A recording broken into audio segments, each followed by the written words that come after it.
Way of the Force is finally here with 160 new cards for us to build into our decks.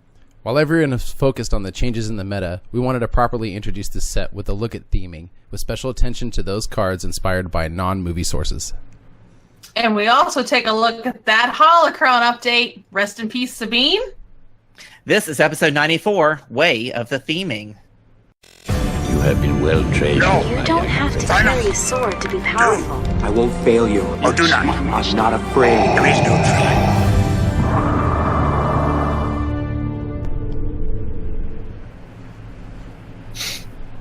All right. So, Jason, do you have, like, hand cramps?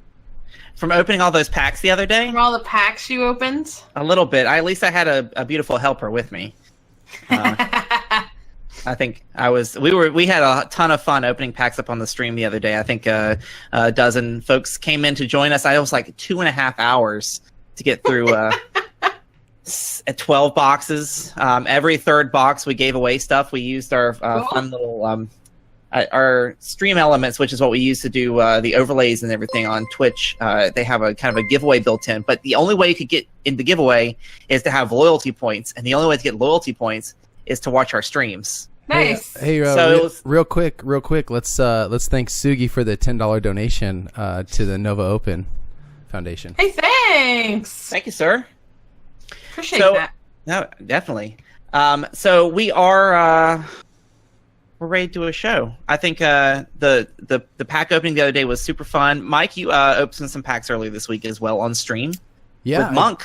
Yep, with Monk, we did 2 boxes and talked about almost every card I opened. I feel like we streamed. We only did 2 boxes, and we streamed for 2 hours. Mm. Yeah, wow. It was pretty long. Jason had a faster rate of pack opening. Well, I didn't talk about them. The only thing I did was every time I opened that trooper vehicle, oh gosh, Imperial Troop Transport, I said worst card in draft right here. Oh this yeah. Mm-hmm. Yeah, useless. Not useless, but in draft. Yeah.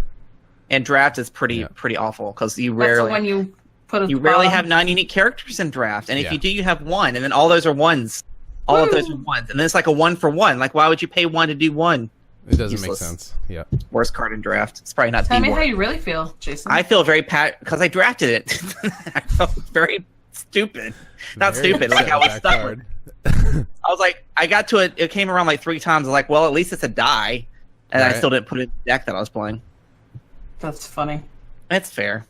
Yeah. Also for Destiny, I have been playing Thrawn Snoke vehicle deck. That Matt vehicle Cousineau, deck. Yeah, Matt Cousineau helped me build it, and it's been doing pretty you guys good. Chatting about this. Oh yeah, we went into the private chat room and really dug into it. I think it's pretty tuned up. I've been playing some games on TTS, and it's been doing really well. I need a couple cards to start playing it at my local stores, but as soon as I get them together. I think this might be what I take to store championships and what I take to nationals at Gen Con. It looks a lot of fun. I mean, I've heard there's some early builds of that out there, so I'm glad you had a chance to really dive into it and make it what you want to make it. Is this one of those ones where if you do play your cards right, you open with a planetary bombardment on turn 1? You could easily. So planetary bombardment is 6 cost. I don't even run tech team because with Thrawn and Snoke, all you do is roll out Thrawn, get his 2 resources, and then use Snoke's power action to resolve it for 4. Then you instantly have 6 resources. It's not even hard to get planetary bombardment out, and that's with no tech team. So the goal is to have like 4 vehicles out before Thrawn goes down, probably turn 2 to turn 3. And then it's just like Dark Ritualing and Rise Again and stuff like that. The money generation is not a problem. I'm using some bubble shields in there to kind of help with the indirect damage. Running so I have a few 2 costs in there, like let's see, the Kylo Ren Starfighter and the Z95. So if I can get those 4 cards in my first 2 hands, I can easily play all 4 of them. And then I got things in there like Darth Vader's TIE Advanced. 4 cost is not not a problem. So getting that card out and then spend 2 resources to deal damage equal to a character's damage on it. So once you get a character at 50%, you can one-shot them for 2 resources. And then, so I'm running 13 supports and 15 events and I only run 1 upgrade. Two upgrades to the chance cube. Just for a little bit extra money generation. Well, you're contractually obligated to put that in your deck, so. Yeah. And it's never a problem to pay for it to roll it out. And you are showing so 2 sides on each die that are focus. So you can always turn that to a 3. Wow. So you seem really excited about this deck. Sounds fun. It's a very fun deck to play. It gets people really upset really quickly because there's so many vehicles out on the board. Flip the table. No, it's the thing is that the 2 characters can go down fairly quickly, and if you don't get into your Dark Rituals or your Rise Again, in the right timing, it's fairly easy to get rid of them, especially once one goes down. So we'll see, but there's a lot of focus again. So once you start hitting those big supports, you can really put hurt. Like 7 indirect for $1. That's outrageous. So you resolve that. Wow. You resolve that, and then you resolve the tie advanced right after that on the special side for another 7 for free or for 2.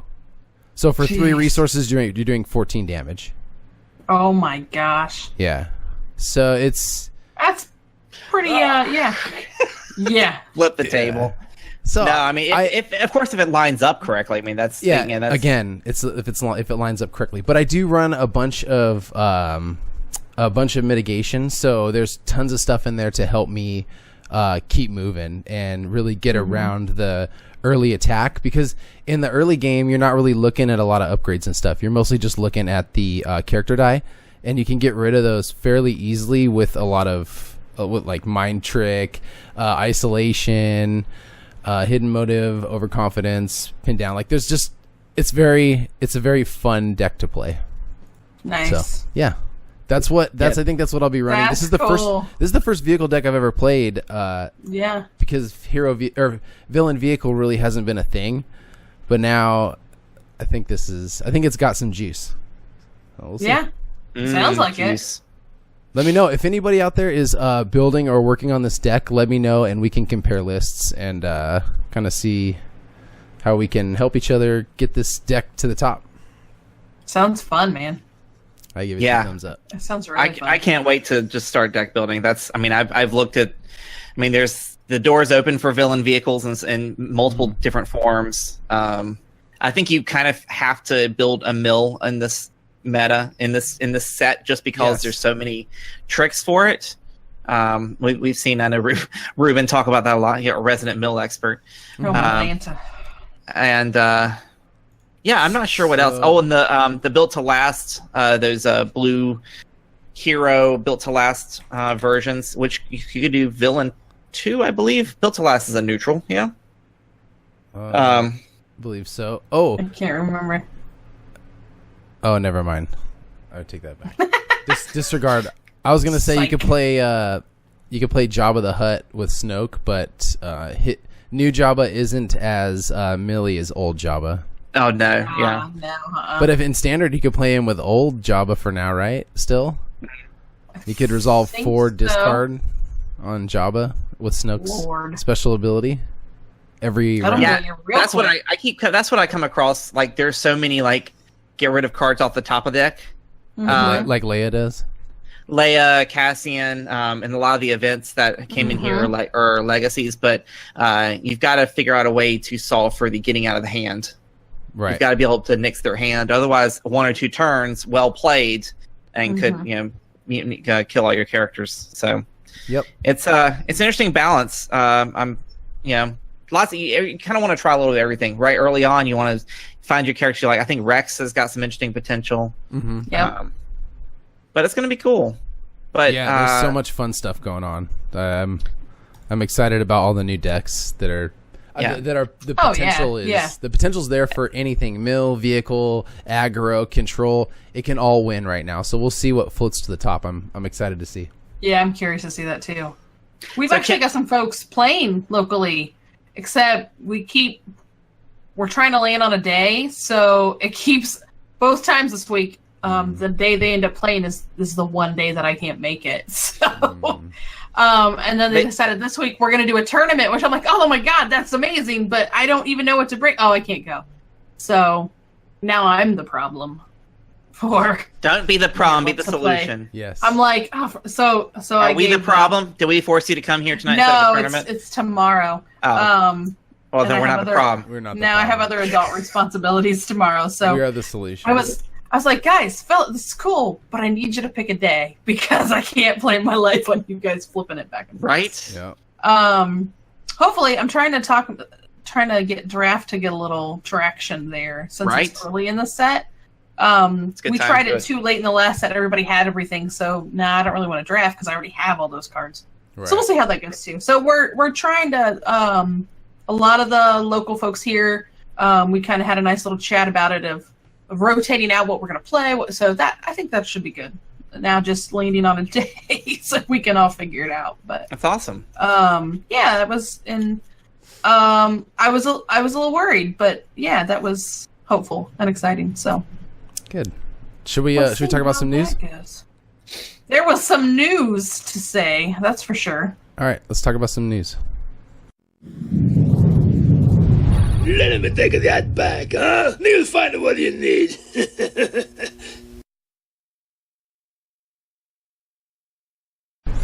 Holocron first. Don't get me on it. Okay. That was live. Oh man, Holocron I was hoping I is could sneak that one in there, but The Holocron is it's been a long day, man. No, I mean, of course, the big kind of the big thing that happened. We make it big Same news, day. although FFG didn't make it big news because Boy, didn't they? they just Slip. slid this one in Slip. there. Yeah, that was. Why can't I open this? Of course, with any new set, you got to have an update to the Holocron, which tells you what sets are going to be legal in different formats, what erratas on cards are out there, and if there are balances of the force when they modify the point cost on characters to try and balance the game out. Of course, eligible cards, Way of the Force is now legal, officially as of 7/12, although I believe there were a couple store champs this last weekend who said, just bring them. Just make it happen. But they also employed the new Holocron early as well. So, it's up to each store to determine what they want to do. And if they want to make people work real hard, real fast, that's the way to do it. Oh, yeah, yeah. But I would have to say there were no additional erratas this time around for standard or trilogy formats. Way of the Force is now eligible in both formats. However, the Force has been balanced. Balance Little of bit. the Force. Kim, Rip Sabine. Hang on, I gotta close stuff because I'm freaking out my internet connection. Okay. I was trying to read. I'm gonna have to do it on my phone because if I do it on my laptop, everything goes berserk. Yeah, so Phasma is still 1 point up from what she has I thought printed maybe at. yeah. But the additions this time around were Ayla and Sabine were both up to 1 point. So Ray Ayla can now no longer play Profitable Connection, which is actually, when you think about it, that's could be a significant impact. No pulling 3-cost upgrades on turn 1, or a 2-cost upgrade and then having that 1 resource for mitigation. That can really hurt that deck. Not enough to make it unplayable, but balance of the Force is what it's here for. Ayla has been awfully strong for too long. So Yes, she has. although I didn't think she was But I a didn't feel problem, Yeah, Hey, so see, I that's was what I was gonna surprised. say. Real quick, see that? Thanks for the 5 spot, man. I really appreciate it. That's for the Nova Open Charitable Foundation. Yay! Thank you. Woo-hoo. But I agree with you, Jason. I didn't feel that she was so strong that there was a problem there. You think so? I mean, and maybe it's just what I saw. I didn't even. She was only going to get stronger. Is the problem? Well, that's possible. And maybe that is it. Yeah. Maybe it has very little to do with what we see now, but it could have something to do with what could have happened this meta I agree. with her. But putting her more in line with other characters, Sabine, obviously making it impossible to play Elite Sabine with an Elite Ezra, so now you have to play normal Ezra with her, or then find just another put- partner. What in there? What color? What is that card that lets you make him elite? It's blue though, so it wouldn't. Oh, work. it is. Oh, it is blue only. Okay. So so Sabine Ezra is took a little bit of a hit. That Ezra die with the +2 modified range is can pack a punch. So Scuba Finch says we had our last Legacy Store champ here in Sydney this weekend, and they had plenty of Raylas there. So I'm sure. Did they balance the force?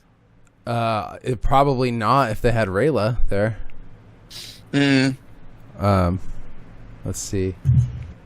With the battle droids, yes. That's your favorite. Yeah, it's your favorite pairing there. That's cool. I love battle droid decks. Yeah, no. So it's in front of my face. No balance. No balance.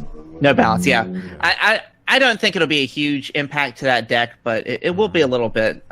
This set brought a lot of interesting resource generation tools, especially for yellow. So I don't think she's going to be hit too hard. I'm happy to see Unkar drop a point, because Unkar was a +2, and now he's just a +1.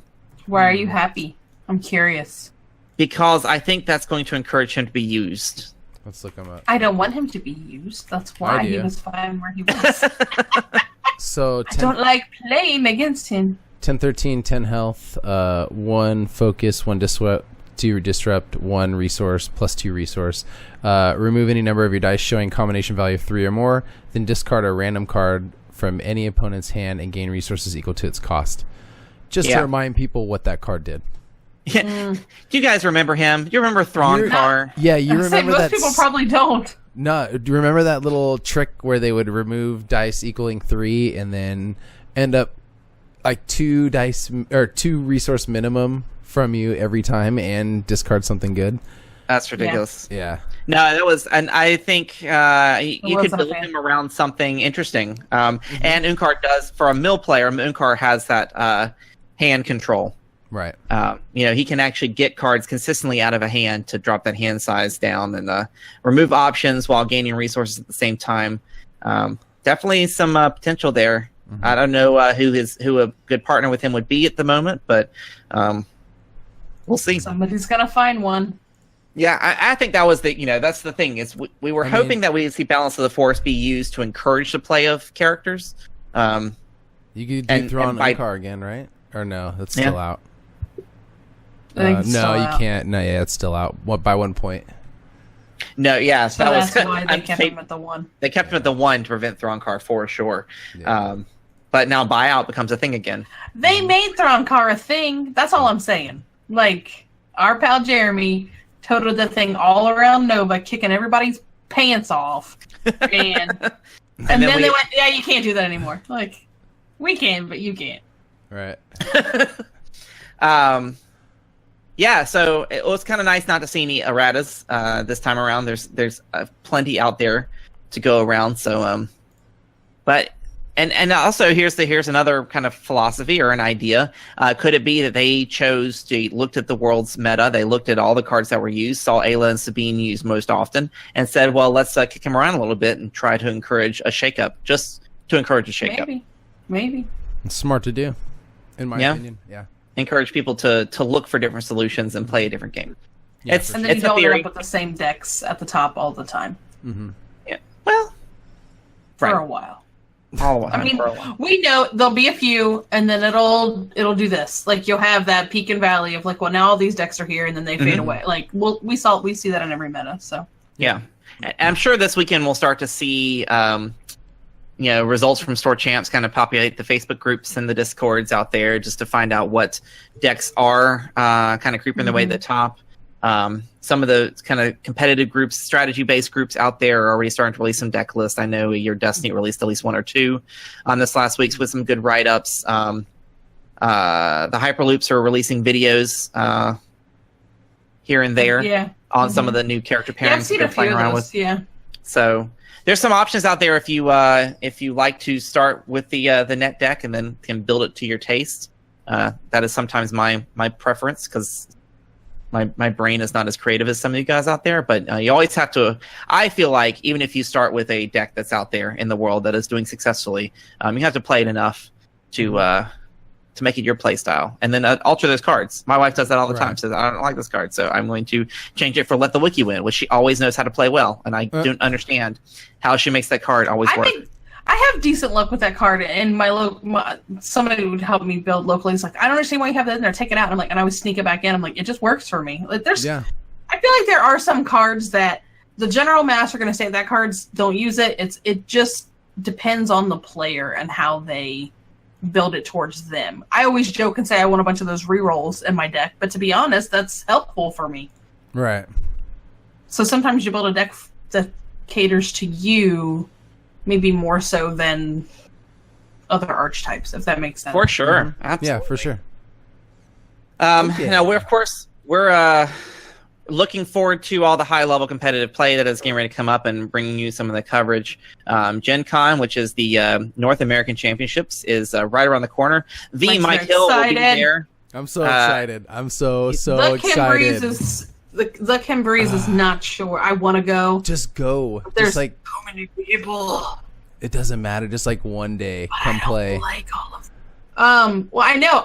I think if I can just come and bypass all the games, I might be okay. If I have to walk past board games, then we might have problems. I'm not gonna sleep for 4 days for sure. Like that's Origins took quite a nice chunk out of my wallet. My say the least. So my whole gaming group that I play board games with here is going this year. Oh, cool. Cool, because like 3 of them are designers, so they're going to pitch games, but the rest of them are going to play. So it's. I need to meet your friends, and a bunch of them play Destiny, so it's going to be awesome. That's one way to get me there. Tell me they're designers, and I'll come chat with them. It's only an hour and a half from home. That's why I'm like, my kill's going to be so close. Oh, 267 people in North American Champs event in Gen Con at this point. I believe it. Awesome. I'm so stoked. It's going to be big. It's going to be big. Yeah, it's going to be exciting. We can't wait for the exclusive coverage brought to you by, I don't know about how exclusive, but it's Mike Hill's exclusive POV coverage. Yeah, I'm going to be doing like a bunch of live video stuff. I have my rig for doing that, so you'll see a bunch of that. But let's get back on track and talk about theming, huh? What do you guys think? Back on track. Yeah, I was on track. I was talking about Nova. That was that was like the longest. That was the longest segue into the next big event after Gen Con. Who's running this show? We got so sidetracked. I was trying to get us back on. We weren't even on a track. I was trying to get back on the boat. I had a track. I was lost. I was totally lost. I thought we were done. Anyways. No, it's all good. After Nova, Nova's after Gen Con. Nova, if you guys haven't been to Nova, it's a lot of fun. It's up in the Arlington, Virginia area. Well, it's up to you. I was like, it's not up. It's up to you. I forgot. It's down for me. Down and over. It's over this way for me. Yeah. It's a wargaming convention, right? It's kind of a fan run. It's just gotten bigger and bigger, and they were able to get the U.S. National Championships for Star Wars Destiny. So we'll be there with the exclusive live stream of the top table throughout the entire weekends. 3 days of fun. I think they're like Worlds. They're doing 2 days of Swiss, and they'll kind of cut to the top, do a quote-unquote day 2 on day 3. I'm sure that makes it way easier to understand.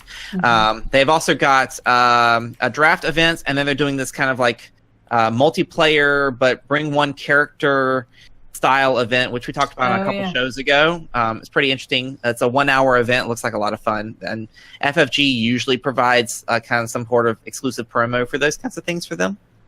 So you should check those out. It's a fun event. If you can get to it at all, it's even if you go, well, I don't like to war game. I don't do any of that miniature stuff. It's still a really fun convention. Yeah, it is. And Destiny's the only real card game presence they have right now. Yeah, because the LCG's gone last year, but rest in peace. But Nova is like the entire revenue stream of Nova. Like any money they make goes straight towards the Nova Open Charitable Foundation, which is a gaming charity that supports breast cancer research, Fisher Foundation, and Doctors Without Borders. You'll see a donation bar at the top of our stream here. For the month of July, we're collecting donations for them. We'll be using half of the donations go straight to them. to support the Nova Charitable Foundation. The other half will go to directly underwrite the cost of live streaming, which is pricey. I'm just going to be honest. It's not cheap. And if you want to see it on a nice internet stream, it costs for that nice internet access. Otherwise, we pray to God that there's cell phone signal in there, which I don't want to go that route. I like that nice hard wire, 1,000 megabit per second speed that they charge you an arm and a leg for. So if you have it in your heart to donate either to us or to them or to both at the same time, check out thechancecube.com/Nova. You don't have to be watching the show live. You're watching the show after the fact. Click in the show notes and check that out. We'd love to bring you some awesome coverage. This time full commentary, unlike Worlds where we were kind of stuck. We were stuck in a place where we couldn't. It commentate. would not have been. Yeah, No. we definitely couldn't have done any commentary at Worlds. They would have booted us. We did have commentary for the Nova Open last year that I got to be a part of, and it was so much fun. Yeah, we're hoping to bring Nate. Yeah, we'll have to do like some like reverse cams. We'll have to dress you guys up and like We need that giant porg back. or the giant porg. We need that giant porg back. I wish we would have won that sucker. I don't know how any of us would have taken it anywhere, but it was amazing. So now that the track has that train has ended, so you can go to the next thing now. Now you may go to the next Sorry station. about that.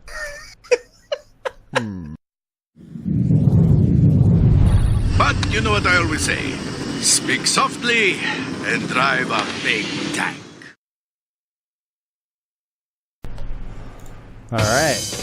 You know, Mike, I just can't seem to get the cards I need in the booster packs I bought. I'm still missing a Mother Talzin, a Darth Maul, and I need some more battle droids. That 5-wide droid deck isn't going to build itself, and I have all these extra Yodas.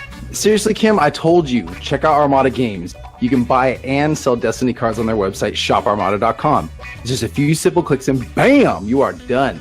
I used it just the other day, and now I got two Maul Sabers heading my way. Hey, what are you guys talking about? We're in the middle of a break here. Jason, you know how you've got all those extra cards from all those booster boxes you open? Mike says you can sell them online super easy. No way, seriously? How? I've got to make room before this next set comes out.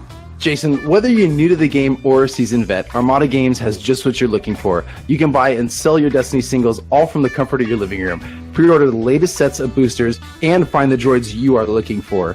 You can also check out their selection of Destiny accessories. And you'll get free shipping on orders over $75. For an even better deal, be sure to use the coupon code TheChanceCube and receive 5% off your Destiny purchase. Visit their website at shoparmada.com. Armada Games. Get in here and game. But you know what I always say: speak softly and drive a big tank. We always do a theming show for every set.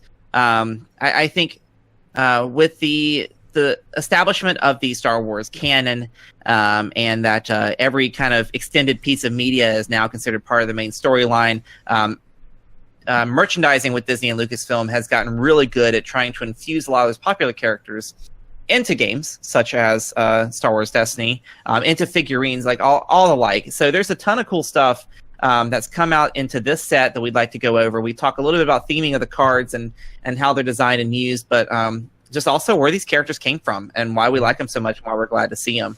Our first one here that we're showing up on the screen is Rex. Rex has come into this game as an elite hero character, 11 health, unique, 1 range, 2 range, 2 indirect, 1 focus, 1 resource, and a blank. 1114 is his point value, and he has a text that reads, before you activate this character, you may spend 1 resource or spot a clone trooper to take control of the battlefield. Either of you a big Rex fan? Character-wise, I like him. I mean, like, character-wise outside of Destiny. So I have enjoyed him in primarily Clone Wars. That's Yep. Yeah, he had a resurgence in Rebels, as he was one of the few clone troopers that survived the brainwashing. Which was a cool story thing. arc in that. Yeah, I liked that too. So it's really interesting to look at Rex. They put a lot of care into his text to say that when Rex comes onto the battlefield, man, the battlefield is his. He gains control of the land and the area. He knows That's what's going on. And it's kind of cool. I mean, he's got 50% damage size on his die. Any character that has that is usually a win. With such a low point value, one of the primary reasons why he's a legendary. And I'm curious to see how his text will be used in conjunction with Battlefield's current and past. Mm-hmm. So I'm with Impulse. I like Old Man Rex a lot better. Rex is a cool character. Yeah. I think he has like no fear. He's a great leader. He's like the epitome of like a clone trooper leader. He's a cool guy. I wish he would have got brainwashed though. You wish you would have? Uh-huh. It's the villain in me. Well, there you go. That's what I was gonna say. That's the dark side. Some dark side coming through. Yeah, I mean, it's interesting that they chose. Rex did Captain Rex have a presence? He did have a presence in the film, right? He was named at least once, I think. I know Cody was, because Cody turned on Obi-Wan in Episode 3. I'm trying to remember if Rex actually showed up in Episode 3 or 2. I feel like no, but I am not the right person to. Yeah, really I guess. Yeah. Well, I'm sure someone in the chat will remind us. Yeah. Pretty cool to have, some tying into the Clone Wars here. Again, the next character also tied into the Clone Wars. Bazine Natal. Nope, just kidding. That's a lie. Bazine, totally previous set. Yep. Yeah. I don't like her anyway. Both start with a B. Bo-Katan, one of our Mandalorian Death Watch lieutenants.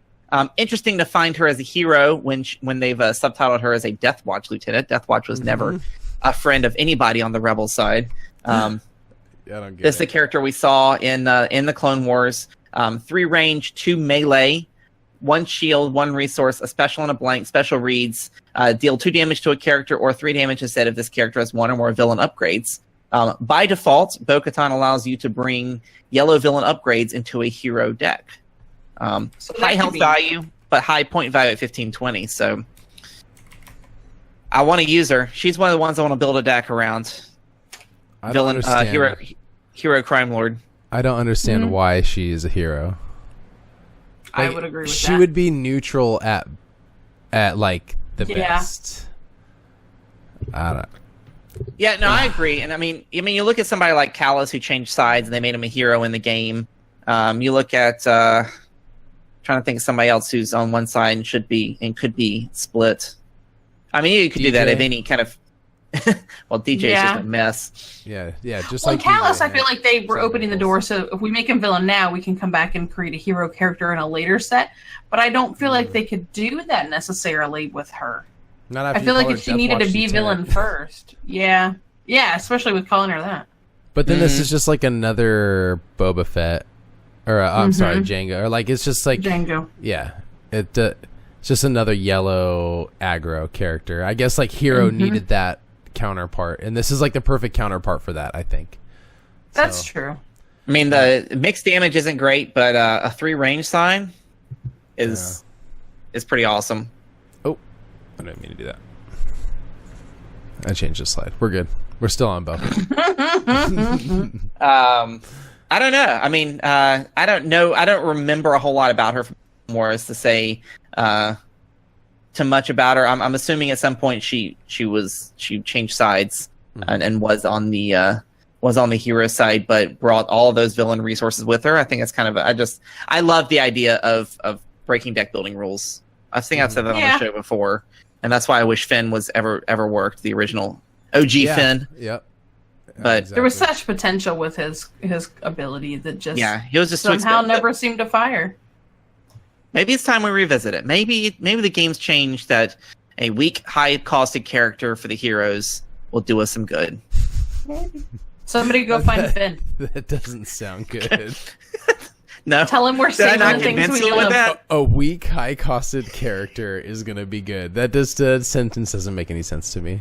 No. Monk Somebody says go find Finn's him. good now, so it must be true. Because we fight for the things we love, Mike. That's why. Yeah. Whatever. Speaking of things we love, I think the community is loving the Dagger of Mortis. If you're just a film fan, you look at Dagger of Mortis and say, "WTF, man? Where'd this come from?" Yeah. Another one of those Clone Wars things. This was Dave Filoni's favorite arc, and he kind of revisits it often. Is the Mortis trilogy, the Mortis arc, where they go to this kind of mythical Force planet, and he revisited in Rebels. But in Clone Wars, Obi-Wan and Anakin visited, and Ahsoka visited this place with the father. Oh yeah, sister, right? The light. It was basically the light side and the dark side of the Force, and Anakin was brought to balance the Force, and there was this dagger, which is the weapon of the dark guy, and then Obi-Wan picked it up, and all sorts of crazy. That was one of the best arcs in. I'm telling you, it brought kind of a different dimension to the Force for sure. Mm-hmm. Oh yeah. This card is a legendary upgrade weapon. 4 neutral blue, 3 resources, 2 melee, modified 3 melee, 1 shield, 1 resource, blank, redeploy. Before you resolve this die showing melee damage, you may move 1 shield from a blue character to the attached character. So good. I mean, not only does it the die resolve, right, but it's in a way it's a damage swing of 2. Because you're taking a shield away from 1 and adding it to yourself, so it is a net gain of 2 health or 2 damage. Either way you look at it, it's solid. Redeploy, awesome. Doesn't have to be on a blue character, awesome. That's I mean, cool. You could take your own shields from one character to another if you needed to, but it's more fun to take your opponents.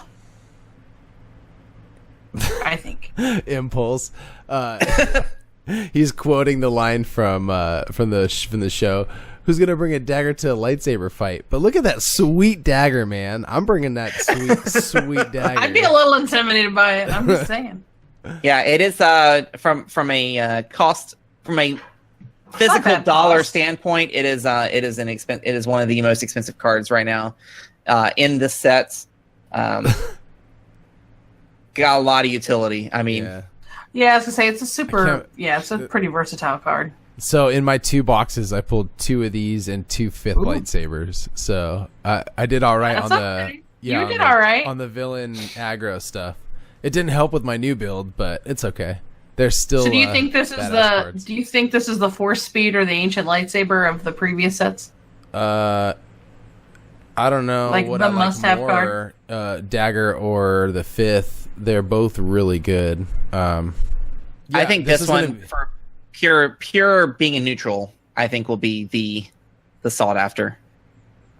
I would say definitely this because it's neutral and it swings that's heavy, huge. And it's 3. Yeah, that's huge. It's not bad at all. Got cool artwork. I think you had to watch this arc. This artwork is better. Is amazing. The artwork from the show is better. The clip that you grabbed is better than what's on the card, I think. But it's Ewan McGregor on the card. Yeah, I know. But this never even happened. This did. So? I don't know. Whatever. That's what Ewan McGregor would look like if they put it on film. Can we agree to disagree? Wait, I recommend if you haven't seen this arc that you should go watch this arc. Because it's definitely really good. Yeah, it is. It is good, and it'll make a lot of things. These 3 episodes in Clone Wars will make a lot of things that happened at the end of Rebels make a little bit more sense. Mm-hmm. If you watch Rebels too. Speaking of Rebels, bow. Webble. This badass 5th brother, intimidated enforcer. Oh God, this thing. 12 health, 13, 16 for elite, 1 sticks, 2 sticks. 1 discard, 1 resource, and special. Resolve 1 of your non-ability blue upgrade dice without removing it from your pool. Jeez, this guy is. First off, before we talk about sucker punch in the face, man. Yeah, before we talk about the show, like just in general, this card is so good. I can't wait to build a deck with him. And 13-16 for 12 health. That's beasting right there. I don't doubt that he'll get balanced. I was about to say the same thing. Like he's got a short. If you want fun out of him, do it now because I can't imagine him not getting put on the list. Yep. He is. I read when this card got spoiled. I read it and went, "Oh my!" Like I'm not even looking forward to. I'm not even thinking about me building a deck. I'm thinking of having to play against it. I'm like, "Oh my gosh, this is gonna be rough." 12 is so much to get through. But let's talk about the lore a bit. I don't know much about him in particular. Didn't he die early? Maybe that's why I don't know much about him. I don't know. I mean, the seventh sister, fifth brother were the two most seen Inquisitors in Rebels. They teamed up a lot. Fifth brother didn't have there wasn't a whole bunch going for him. Seventh sister pretty much took the spotlight a lot of the time. He's just kind of big and beastie. They're exploring a lot of the Inquisitor lore in the current Darth Vader arc of the comic books. Oh, okay. I can't remember if he's in it yet or not. But I feel like his death was not so glamorous. Seven Sisters' death was more exciting. Sorry, spoiler alert, they die at some point in Rebels. Whoopsie daisy. Yeah. Season 2, Season 3. It's early. It's early, and he's only in, I think, like 2 episodes, maybe, like a short arc. So if you don't know who he is, that's fair. The Inquisitors were, as a whole, the fifth brother was part of the Inquisitor program, the Grand Inquisitor, and then all the brothers and sisters, a program that the Emperor started up before the Clone Wars finished. Kind of all the kids he was stealing, he trained them up to be Jedi assassins. To go hunt the Jedi after the clones killed as many as they could. That's what they were. They were Jedi hunters. Vader sent them to hunt, basically hunt all the Jedis with Maul and Malcher, I think it was. Yeah. Yeah, a Malachar, Mala, whatever. Yeah. That planet. Yeah, all those gray-skinned humanoids. Yeah, so fifth brother, I think, cool character. I don't want to say very thematic, except for the fact his special is kind of tanky. Uses a weapon, a non-ability die twice, or could, essentially. He's got to have a good upgrade on him to make that useful. I'm trying to think. If you got something with 3 sticks, that's great. Any weapon. Well, he's got his weapon, right? You could just put the dagger of Mortis. Yeah, There's and then you're still just that goes with him. He's got the fifth brother's lightsaber. Yeah, he's got his own saber. I don't remember. Does that have a solid 3 on it that you could use with his ability? I'll tell you. There's right now. something. There's something that maximizes his punch. Isn't his saber the one that has all the modified? Yeah, it's all modified. 1 stick, 2 stick, 3 sticks, 1 shield, plus 1 resource. While this upgrade is on fifth brother, you may resolve this die showing a modified as if it were not modified. So you got 3 sticks, basically. If it was on him, you could use a special to resolve his 3 stick side. Right. Yes. I remember the two being very in tune with each other. Resolve one of your blue upgrades. So, and Amy would trigger that second text too. I don't have one of those to hold up, so thank you for reminding me that one of these things is not like the other. So it's 4 damage twice. That's 8 damage. Yeah. Yeah, I remember when this was spoiled with that lightsaber, like, it's nasty together. Right. Mm-hmm. So continuing on with the idea of Rebels, we've got a new version of Ezra into the game. Finally, the blue version, not that yellow scrappy thief that we saw a couple sets ago. But now we've got the aspiring Jedi, 8 health, 1 melee, 2 melee, 1 disrupt, 1 discard, 1 resource, a blank. With a power action that reads, if this character has 1 or more upgrades, draw a card, or 2 cards instead if he has 3 or more upgrades. I think that's an undervalued action right now, and I think it's going to be killer. Mm-hmm. Was Scrappy Ezra 8 health too? I feel like he was 9. He was 7. Oh, maybe he was 7. I feel like, because I knew it was different. Yeah, I guess maybe he wasn't. I don't know. I'll tell you right now. He's one or the other. Mike's on the lookup. He's the official card lookup. Health 7. Health 7. So I had it backwards in my head. It was one off. I feel like this is quick. I feel like it feels quick to introduce a new version of him. Maybe I'm wrong on that, and that's okay. It's nice to have a blue version of him. Yeah, I agree. That power, I want to see someone use that power action, really well, and I think using him with a built to last style deck where you're really just pumping upgrades on him. Mm-hmm. Maybe. would be Yeah. really cool. I mean, from a thematic standpoint, him and Kanan in a deck together would be really cool. That'd be fun from a thematic deck. I'm not a huge, and maybe it's because I have not seen all of Rebels. I know, shame on me, but I'm not. When I've watched it, I'm not a huge Ezra fan. I'm not either. He's a whiner. He's kind of like Luke. Yeah. And I had a harder time getting into Rebels because I couldn't really connect with a lot of the characters. Yeah, same. I agree. I definitely agree. That is how I felt when I first started watching it. It was really tough because Sure if I just everybody was whiny. Yeah. I didn't like it. Yeah. I was like, I don't like this as much as I loved Clone Wars. Not as big. I have not been able to get in.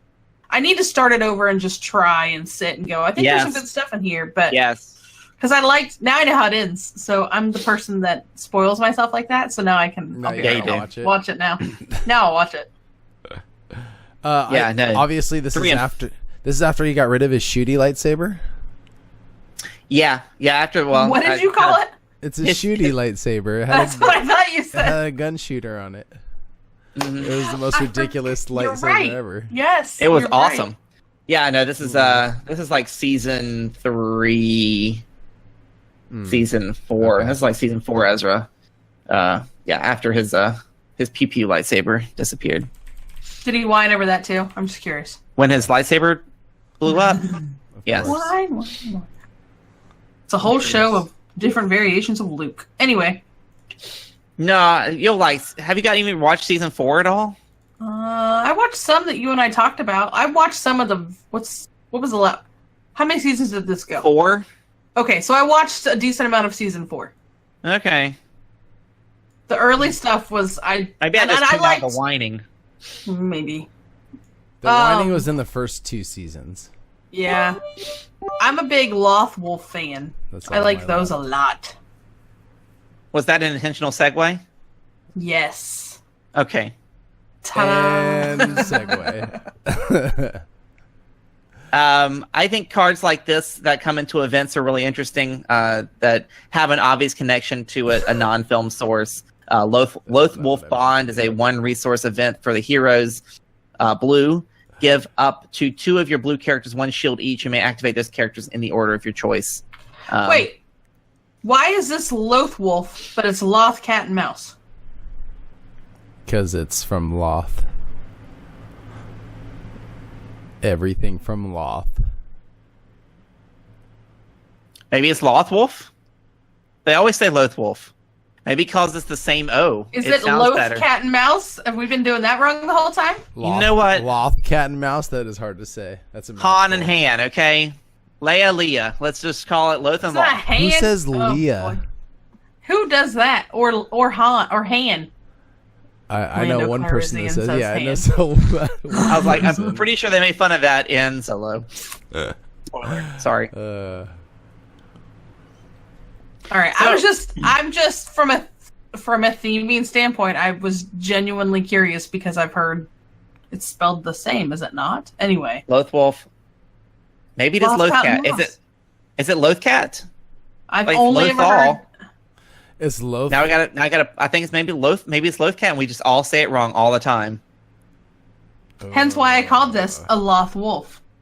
But we need Dan Z, man. Loth like Hoth, maybe. Maybe. Loth like Inquiring minds want to know. Yeah. I need phonetics. Stat. Dan Z, if you're watching this show, he's recording his as the problem. Dan, help us! You're our only hope. So Lothwolf Bond, thematically interesting, bringing in the idea of these Lothwolves, whatever. Some wolves that have somehow bonded to Ezra or Kanan throughout season 4, giving them the shields, giving them the protection against those who are against them, and being able to activate 2 characters in the order of your choice. For the record, you guys are all welcome because I asked Jeremy for a card that had these wolves on it. So ta-da! There you go. It was all you, Kim. It was and I agree with Impulse. It's hard to memorize all these made up words. It's true. I think this card is super thematic. I think it's really cool. Yeah. these wolves like totally bonded, and they would give their lives for their friends, I guess you would call them. They're not like their masters, what a wolf obviously. pack They're their does, friends. yo. Yes, yeah, it's a family. They're family. Yeah, what a so wolf pack totally, does. that's your shields for your pack. I like it. I dig this artwork too, just because I like doggies and wolves and stuff. I think, you know what I think it should have been is it should have been 2 cost, and I think every round it should have been a support, and you could tap it and give a shield every round or something like that. I would love to see a support that are these wolves. That's what I would like to see eventually. Let's derail this conversation and say let's have a Rancor too, a Rancor support. Where's the That's Rancor? Fair. Where's the Where's Sarlacc pit? yeah? Sarlacc pit would be like a battlefield, wouldn't it, with a die? Isn't it? Ooh, that'd be cool. You know, battlefield with a die. It's the segue to the next card. That is the best segue ever. Wait a minute, mine was better. I don't know. Hers was better. I'll give her that. I did it without even trying. I did mine without even trying. I just made it obvious. I made 2. Never mind. Bindu's Lair, another card inspired by Rebels season 3-ish. That's okay. I just 2 dots connected in my head. I'm sorry. You're welcome. Connected something. Interesting that they've chosen Bindu, who could have easily been a support character or a character himself, honestly, and turned him into a battlefield, since he does have, I guess, innards that they walk into. So, he is a place. I'm just curious, like, if we're going to see any more battlefields with die and how they're going to do it. Like, I'm this is kind sure of we will. it's a little bit of a. I don't want to say a stretch. And they have to use the power action as an activation because you don't activate battlefield. So it's kind of an interesting way to get around it. Instead of having a claim action, you have a power action on him. Roll this die into your pool after you take control of the battlefield. Remove its die. 1 range, 2 indirect, 1 focus, 2 shields, 1 resource, and a blank.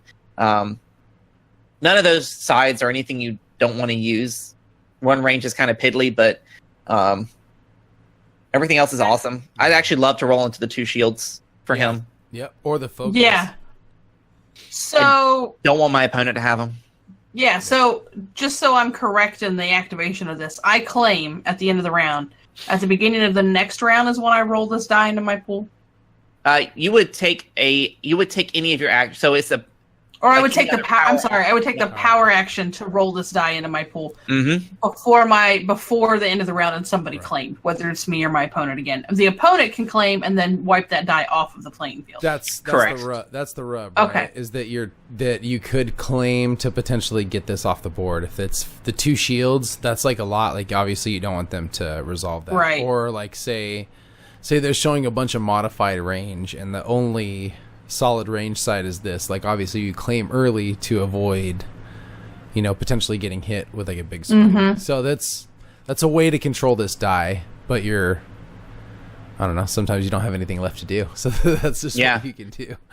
It's kind of interesting. Like, would this die be threatening enough to encourage your opponent to claim early, which would essentially forfeit the rest of their turn and let you kind of do whatever you wanted?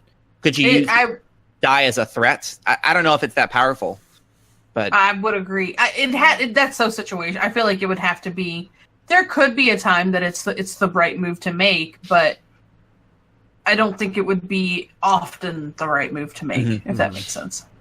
I'm still like, there's such a faux pas about touching someone else's die, and I'm still like weirded out by the whole like. This is totally going home with the wrong person more than any other die in your collection. That's happening. It was weird when I opened this pack. It was on the last box, like toward the very end. When I opened it, that was like the first thing I thought was like, well, this die is gonna get touched by 100 people. Like, I just kind of like, I just accepted it right when I opened the pack. I was like, this is cool though.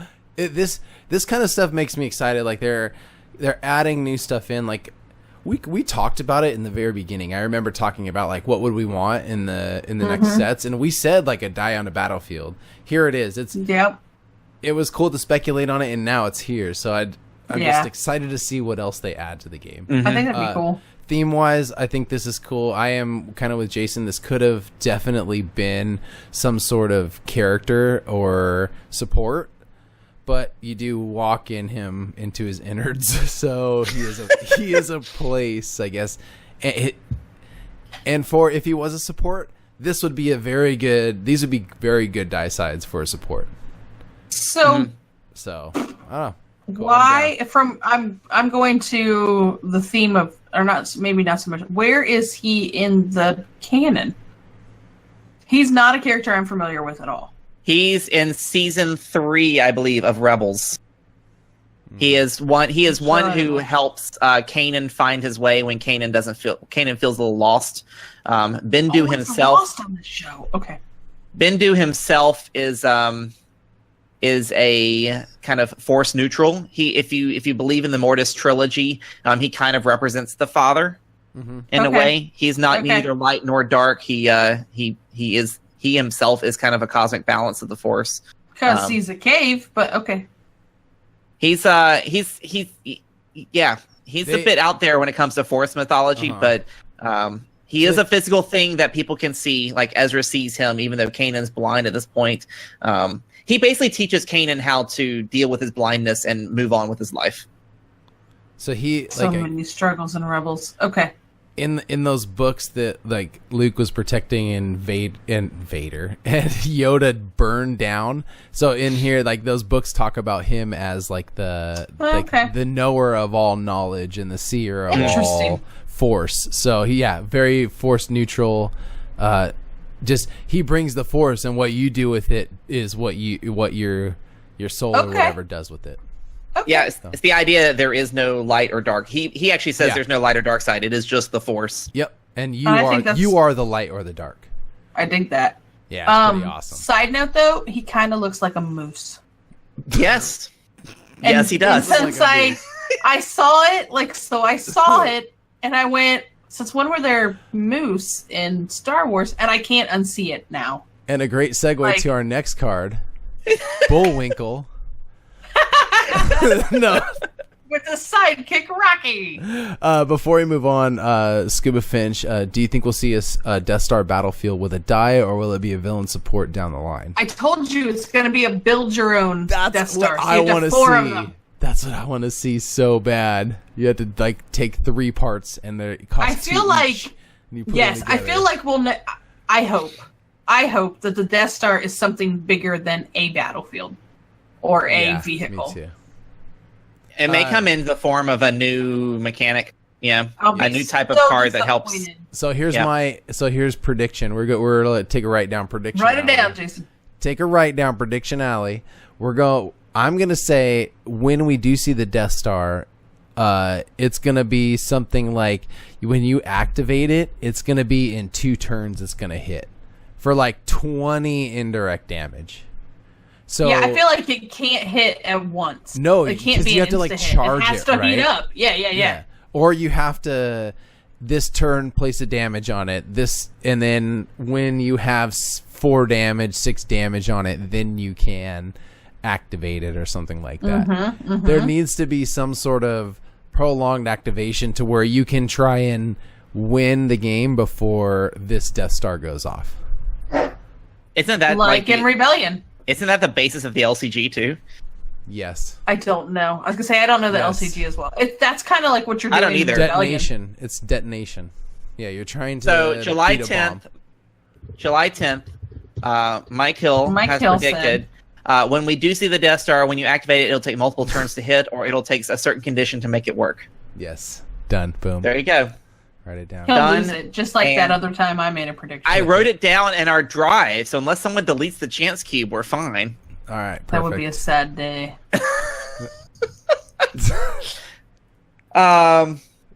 Yes. Yes. Yeah, you definitely got to. You have to try and destroy it or finish the game before it goes off. Yeah. All right. Next slide. That's my segue. That's your segue. So we're going to go.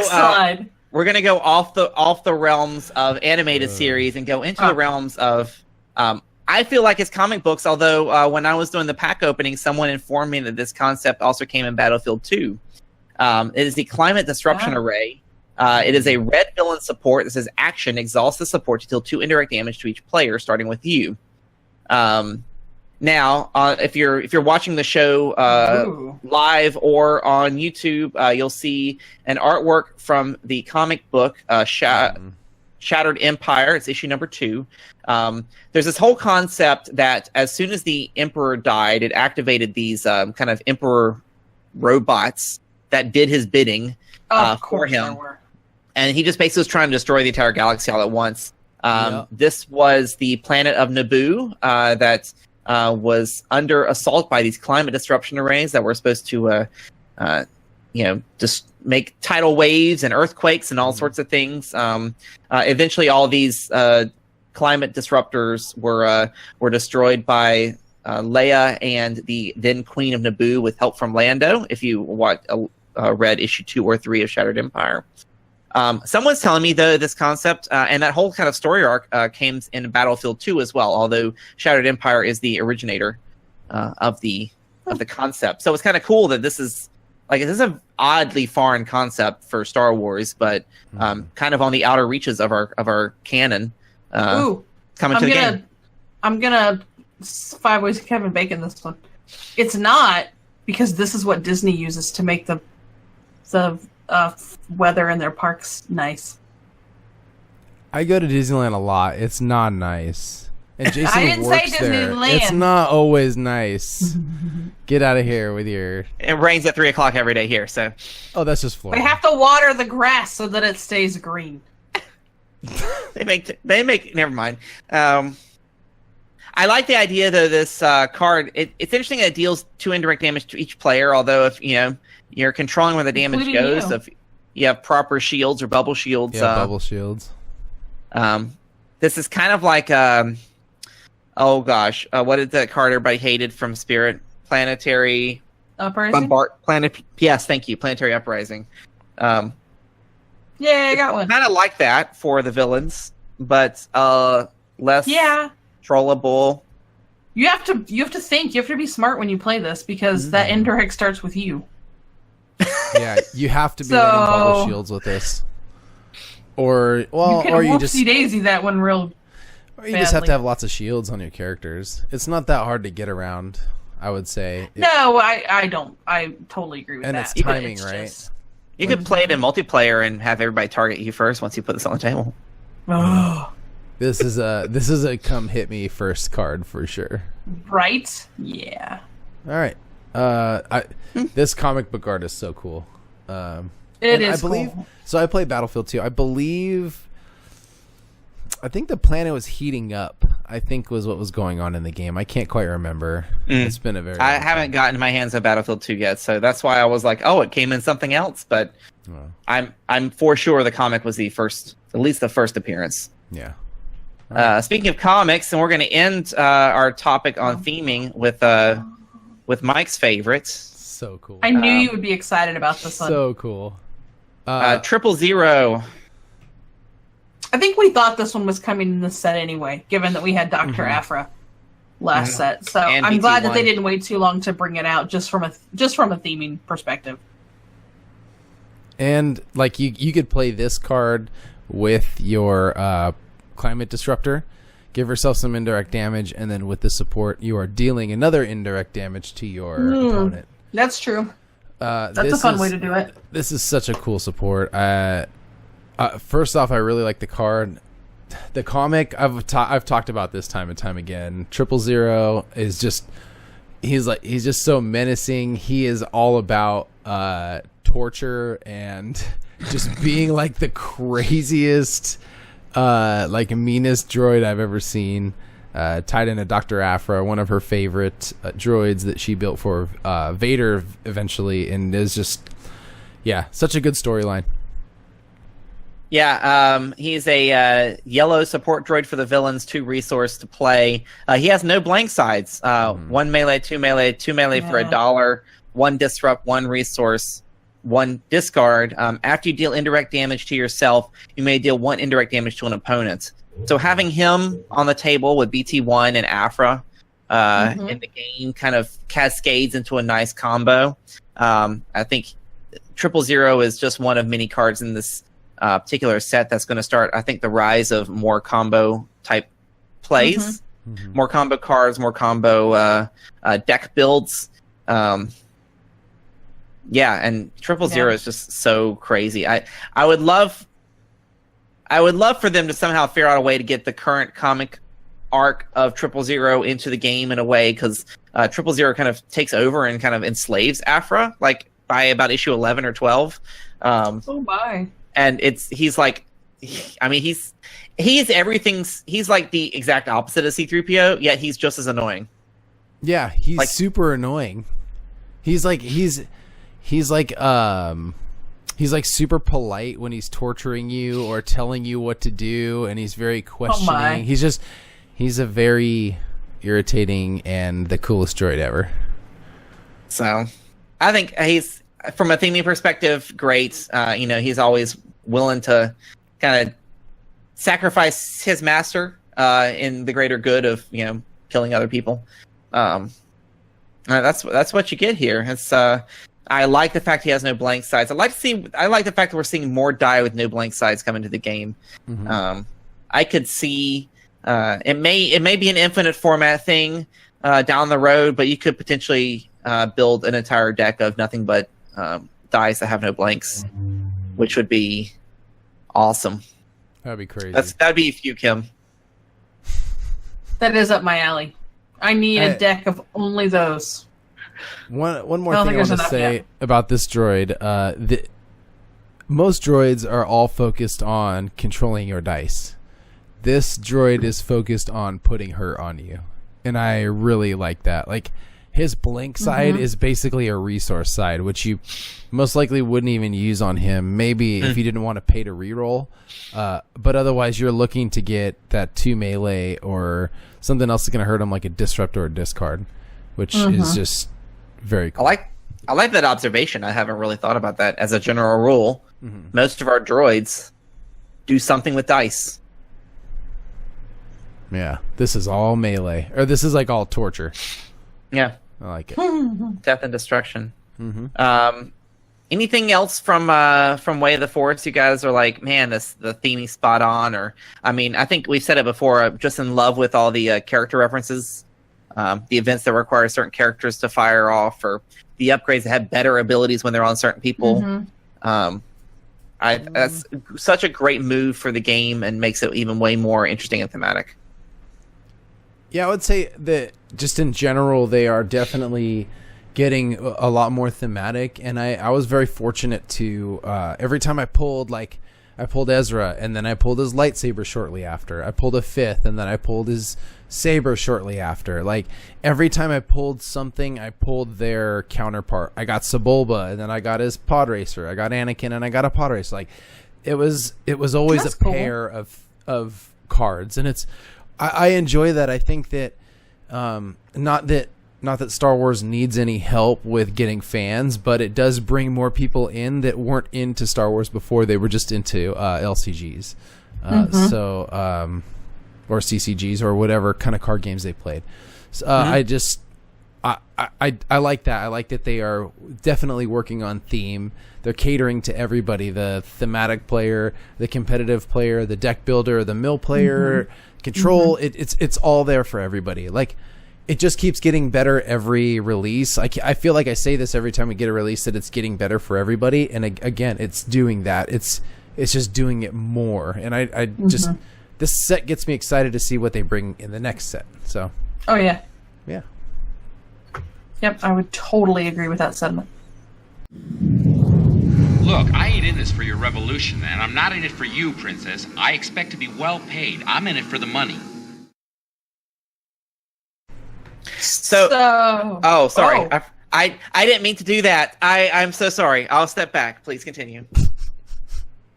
It's like that time Jason does it 1 week, and now it's his show. It's his thing now. Yep. So... Even last week I was like, I don't have a thing to pull, and so it didn't happen. You have to have. You're telling me. Well, no, they may be in storage. It's like, you have no popcorn boxes that you could have used. I need that R2D2 from wherever it is currently. Anyway, oh god, I almost knocked Rex off. There's almost a tragedy. So last week, in theming with this week's show, we asked you guys. With Way of the Force now upon us, what card you found to be the most thematic and why? And before I pull the Wiener, You guys had some good answers. Did you guys see all the cool stuff out there? There was a lot of good answers this week. Hang on. Itchy nose. My apologies. Some comments on the pod racing, which I think is super cool to introduce. I dig that. Such a fun... I like to see that expand more. A lot of pod racing cards. Yeah, a lot of people want to see that grow more. One point I thought was really interesting that John said is that built to last. Since Anakin Saber lasted from episode 3 to 8, and it changed ownership a few times, it is Anakin's, not Rey's saber after all. Bam. Ponder that one. Lawyered. Right? I thought that was pretty cool. Great answer. Great answer. Some Gungan love out there, which I'm a fan of. I like the Gungans. I think that can be. They're getting so much with the bombas and the thrower. Yeah. And everything. Snoke got mentioned a couple of times.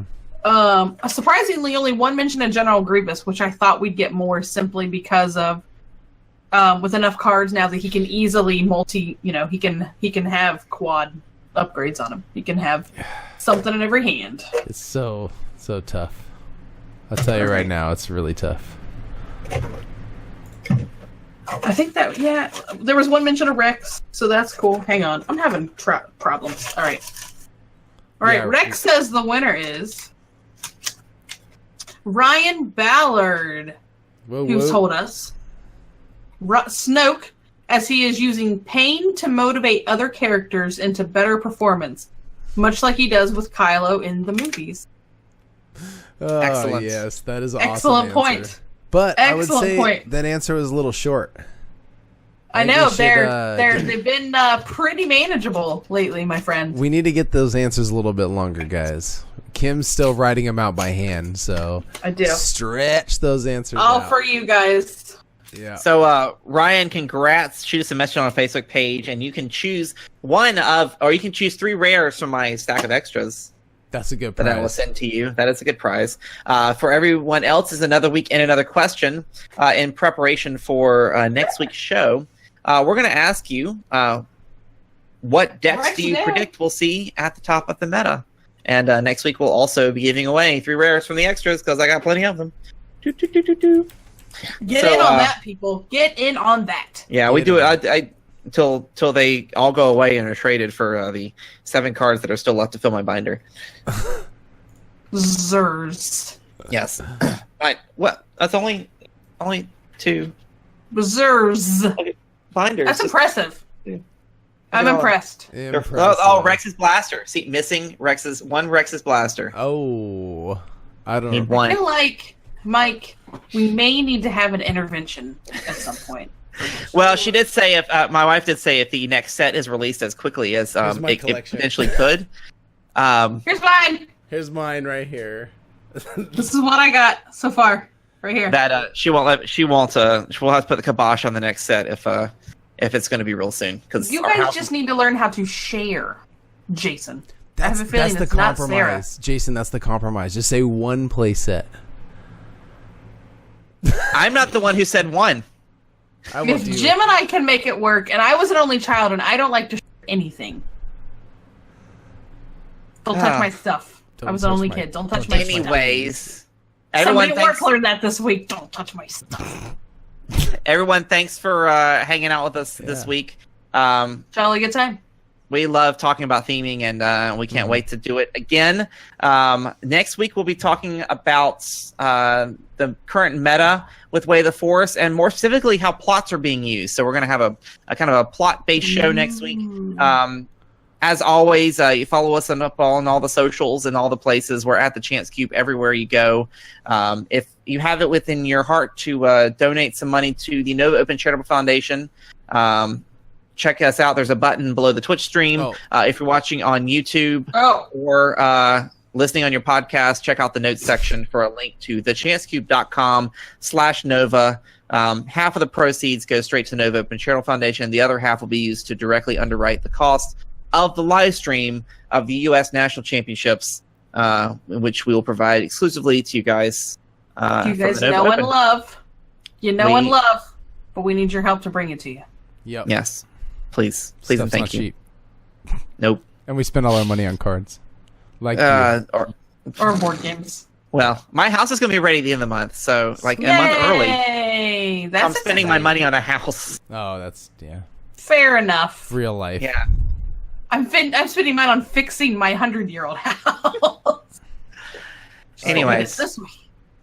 Have a bye good, guys. Till have a next good week. See you next week. This has been The Chance Cube, a Star Wars Destiny podcast, a non-profit organization dedicated to building community through gaming. Visit our website for all things Star Wars Destiny, including our price watch, meta tracker, and latest articles from the Chance Cube family.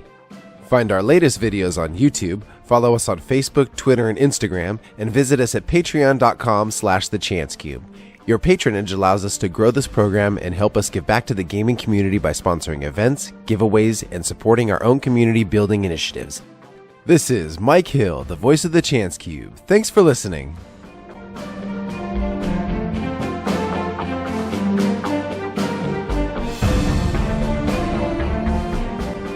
The Chance Cube is not affiliated with Fantasy Flight Games, Lucasfilms, or the Walt Disney Company.